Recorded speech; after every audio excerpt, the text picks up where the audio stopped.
Hello everybody again, and welcome to another episode of Products Review 691. I am your host, Mike. I get a decent show planned for you today. Please like and subscribe to the program coming in the hottest on the ground. That is Products Review _691. Now, today, we have a drain problem. There is a clog in the tub. We're going to put this to the test, because on this show, we test. We're always testing all the time. This product comes at a retail price of $6.99 in American dollars. This product comes from the beautiful country of Taiwan, coming through the beautiful ports of downtown Los Angeles. Okay, so as you can see, this drain is clogged. So we're going to use a plunger to do this. And we're also, there's either screws here. Okay, so we have a plugged up tub. We've used the drain weasel, we've used everything, and it's still clogged. It won't unclog. It's bringing up a bunch of stuff. And if you don't want to shower your ankles in water, then this is going to be your last resort before you call a plumber. So you have, some of you will have screws right here to undo and take off, or ours just screws off. Okay, so you're going to want to do that. And there's going to be a little plug thing that you're going to want to take out. It's going to be freaking nasty. We don't have that. So some of you have a plug to take out. We don't. Okay. You're going to want to take a plastic bag and shove it in there to plug that hole, because you want that suction right there if you see that. Okay. So we want that suction in there. So like I said, this is the last resort before we call a plumber. We also, so let's try that. Now we're going to debut a product here. So folks, the next step you're going to want to do is run warm water. You want to loosen that gunk that's in the pipes there, okay? So we're going to do that. Okay, we're going to put this directly over the drain, all right? I'm going to try to keep it steady. You hear that?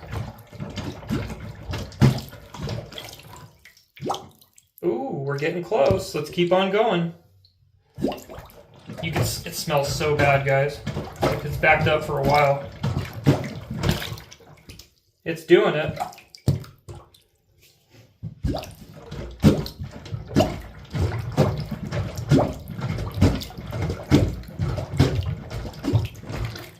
Ooh, you nasty. You nasty. I'm not going to have to call the plumber, guys, because it's draining. I'm just going to get it better and run some more hot water. See in 2 and 2. Well, let's just keep it going, keep the video going.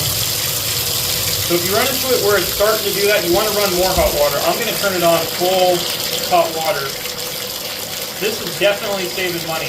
Now your first step is to do the drain weasel. That's the little key thing that does the stick thing there and all that. You need to do that first to get all the hair and everything out.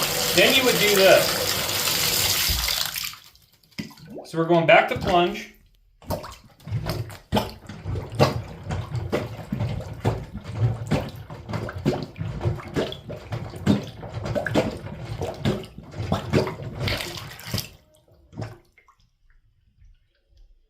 Yeah! Pump up the jam. Pump it up a little more. Won't you do it? Oh, why can't you say? Okay, folksies. Check out this. It ain't no fun because it's all done. Now, you're going to take this out. Again, that goes in the freaking garbasso. You just saved money not calling the freaking plumber. Now we can clean this bathtub out. So, and the drain part, this part goes underneath, goes on right there like so. What I liked about this was that the smooth curved edge, this is the plunger you want to buy. Not those big black ones that are big and bulky and they're like thick. Those things like just make more of a mess. I like this. I've been using these in hotel. When I used to work as a bellman in Days Inn a long time ago in high school, I use this to, you go right to the center and then you push like you saw me do. But that's the trick with the clogged tub. You go first to the snake, you snake it out, and if it's still not clogged and you're still getting water, you need to do the steps that I showed to get it undone before you do, like, Drano is like the last resort. If you have to go to Drano for this, then you need to just call a plumber. If it's not doing the snake, do the snake first, And if that doesn't work, do this trick. And if that trick doesn't work, then you need to call your plumber because there's some other kind of issue going on there. So you need a professional. Someone today commented, coming in hot, say I gave something a 10 out of 10. I'm giving this a 10 out of 10. Why? Because it's an excellent product and it's very inexpensive. That's the things I like. What I do to improve, maybe make a grip right here or something, because you could feel the pricklies. If that's one thing I would change, that's not going to be good, especially if someone gets splinters in them. So that's something I do to improve this product. Make sure that's freaking tight. Thanks for watching, and bless you all. Have a good night.